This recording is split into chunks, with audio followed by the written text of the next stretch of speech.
Hola queridos suscriptores, amigos y míseras arrastradas que ven mis vídeos y no comentan ni se suscriben xddddd. Hoy les tengo preparadas dos creepypastas contadas por mis ayudantes. Bueno, que comience.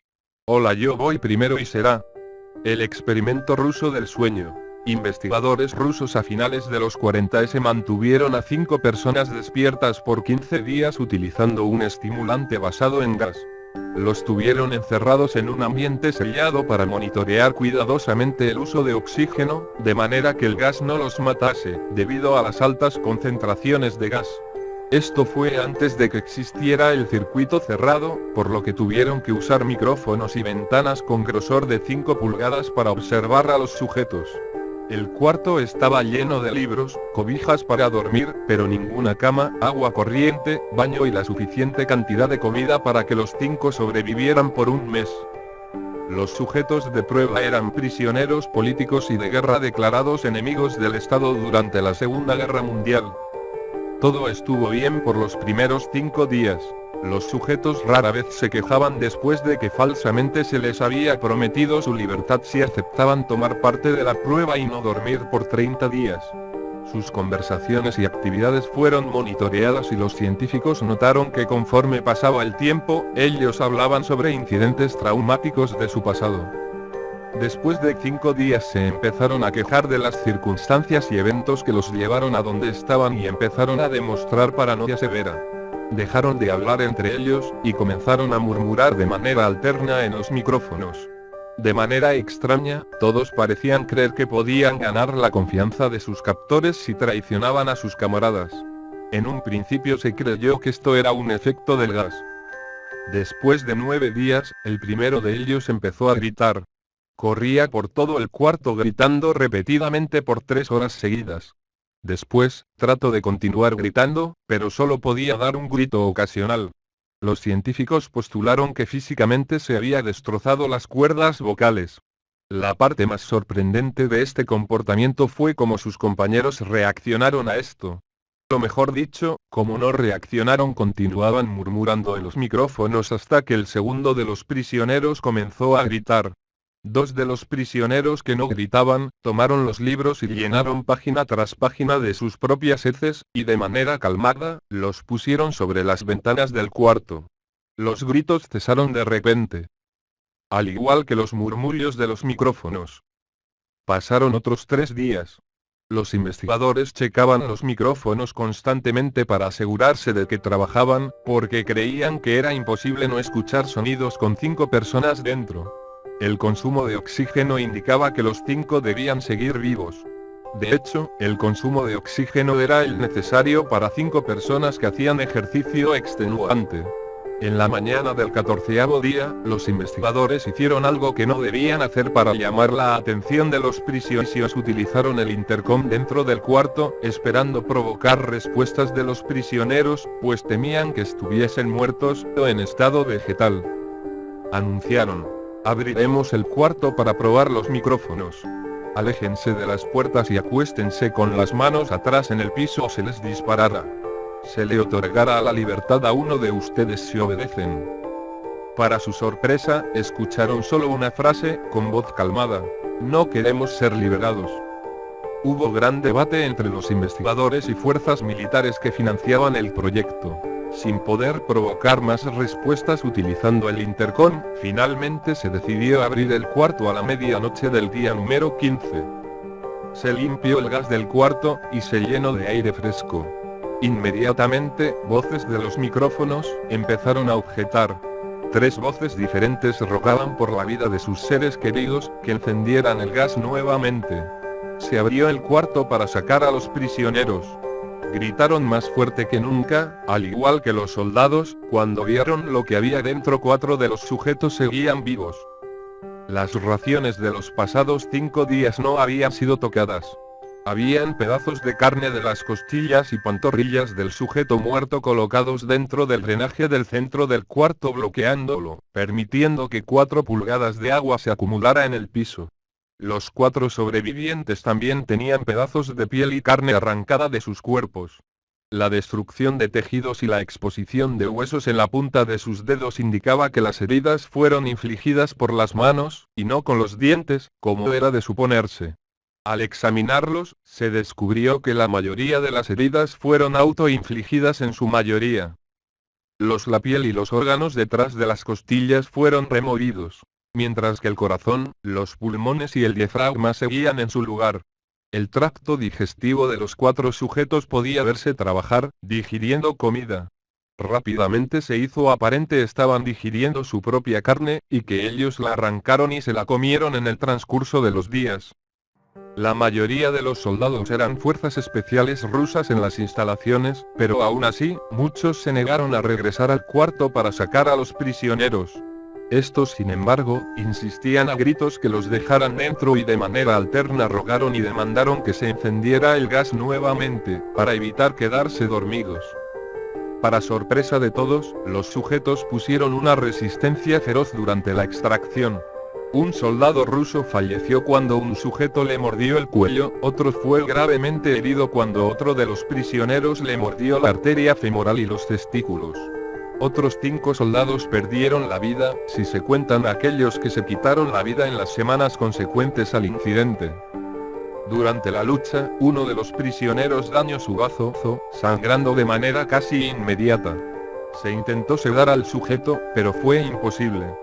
Se le inyectó más de 10 veces de la dosis humana de morfina, y aún así luchó como un animal rodeado, rompiendo las costillas y un brazo de un doctor. Se veía latir su corazón al máximo por 2 minutos completos, mientras se desangraba, y continuó gritando por más de 3 minutos, atacando a quien se le acercara, repitiendo la palabra más una y otra vez, cada vez más débil, hasta que cayó en silencio. Los otros 3 sobrevivientes fueron inmovilizados fuertemente y llevados hacia instalaciones médicas. 2 de ellos, con cuerdas vocales intactas, demandaban continuamente más gas para permanecer despiertos. El más herido de los 3, fue llevado al único cuarto de cirugía que había en las instalaciones. En el proceso de su preparación para colocar nuevamente sus órganos en su lugar, se notó que el sujeto era totalmente inmune a los sedantes. Peleó furiosamente cuando el gas anestésico se le estaba colocando. Se necesitó un poco más de anestesia de la normal para sedarlo, pero al momento que sus ojos se cerraron, su corazón se detuvo.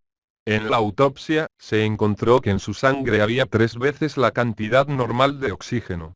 También se rompió 9 huesos en la lucha para no ser controlado. El segundo sobreviviente, era el que primero gritó del grupo. Con sus cuerdas vocales destruidas, él no pudo objetar la cirugía, y solo reaccionaba agitando violentamente la cabeza en desacuerdo cuando se le administraba el gas anestésico. Afirmó violentamente con la cabeza cuando alguien sugirió hacer la cirugía sin anestesia, y no reaccionó durante la misma, que duró 6 horas en la cual se intentó reemplazar sus órganos abdominales y cubrirlo con lo que quedaba de su piel.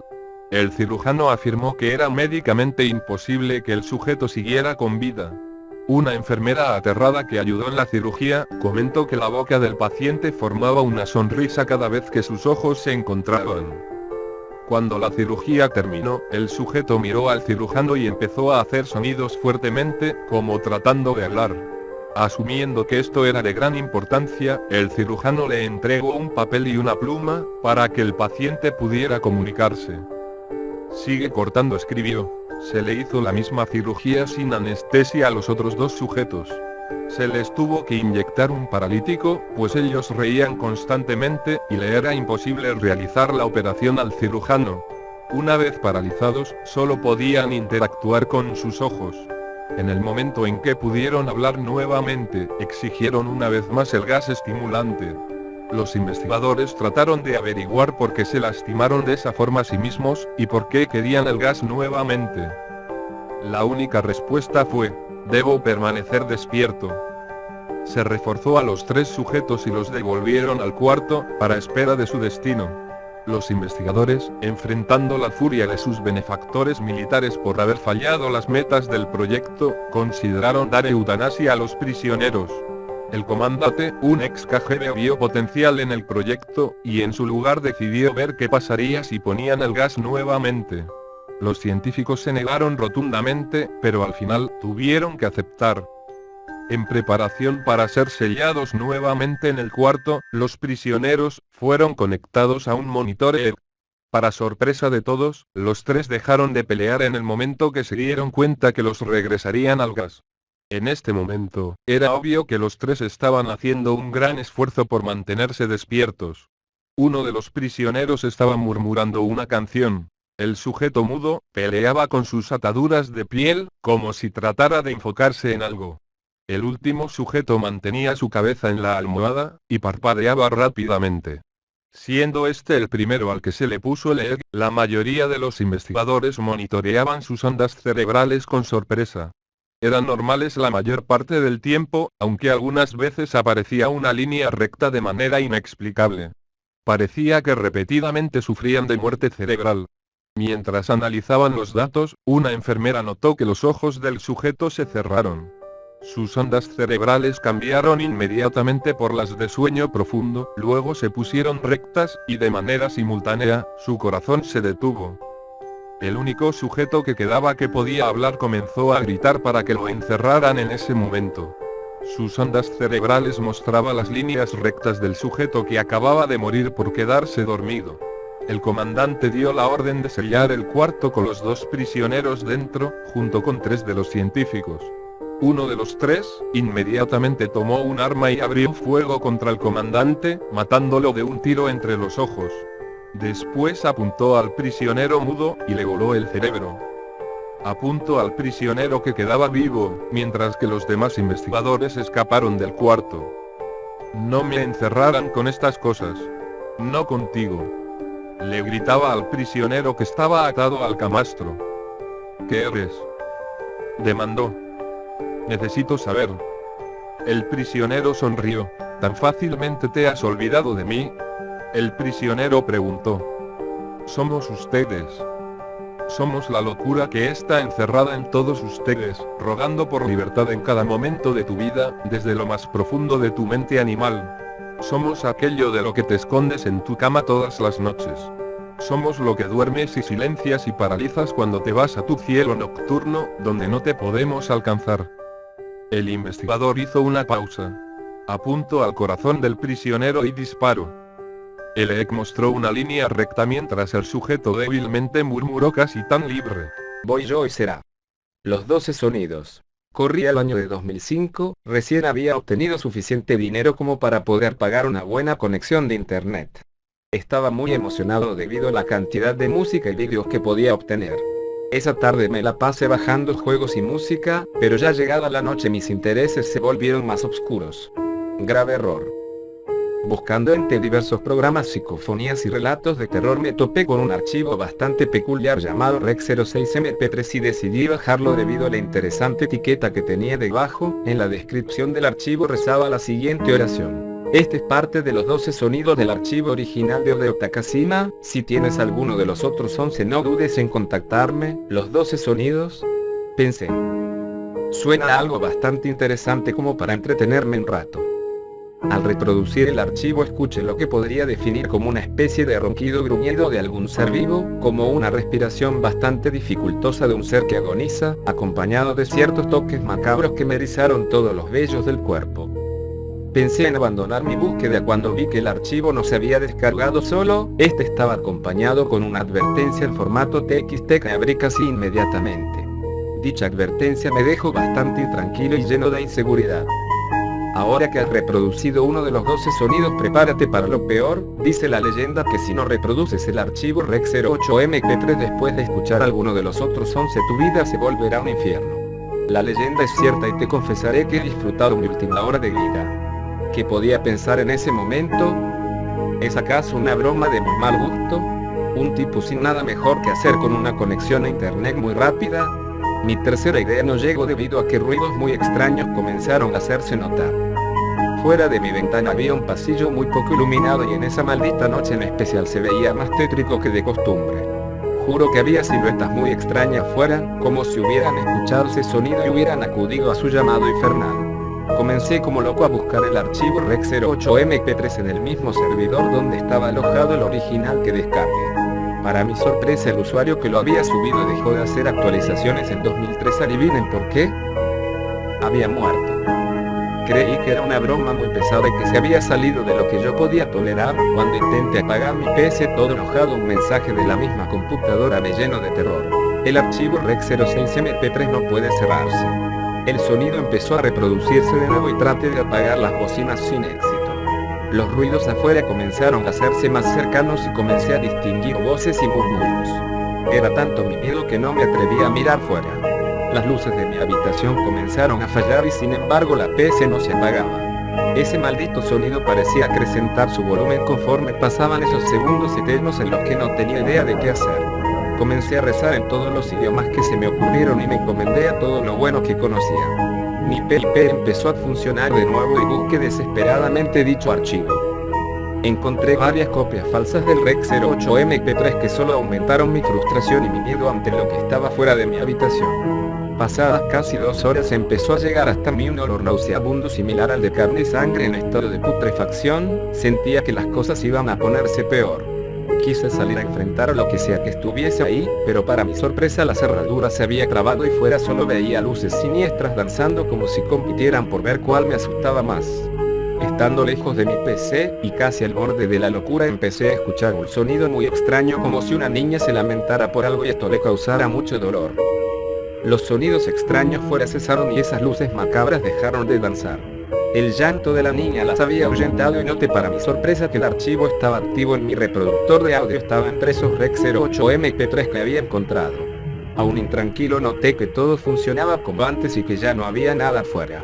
Alegre y menos preocupado apagué mi PC, pero decidí no borrar ninguno de esos 12 archivos que encontré esa maldita noche. Debe haber alguien que desee experimentar esa horrible sensación. Abajo encontrarán el link de descarga de Rec06mp3, es parte de los 12 sonidos del archivo original de Hideo Takashima. Si quieren alguno de los otros 11 no duden en contactarme. Felices pesadillas. Para los que se pregunten quién fue Hideo Takashima. Este chico en 2002 fue de los primeros japoneses en obtener un reproductor de MP3. Lamentablemente cuando estaba estrenándolo de camino a su hogar falleció en un accidente de tránsito que lo asesinó de un modo lento y doloroso. Cuando subió al bus que lo llevaría hasta su hogar comenzó alegremente a grabar el recorrido para después escucharlo. Mientras hacía esto un conductor impertinente golpeó con un camión de construcción repleto de varillas de acero la parte lateral derecha del bus. Una varilla de acero de 10 metros le atravesó el cráneo de lado a lado mientras otras 6 se incrustaron en su cuerpo. El reproductor de MP3 quedó intacto, pero cuando un forense curioso lo conectó a una PC descubrió que dentro no había un archivo de grabación sino 12 archivos que se dice juntos forman un archivo de audio en el que se puede escuchar el momento en que el autobús es impactado por el camión de construcción, los gritos de agonía de Hideo de las otras 17 personas que murieron esa tarde de marzo. ¿Realmente deseas escuchar esto? Bueno, eso es todo. Que tenga felices pesadillas. Juas, jajajaja, adiós.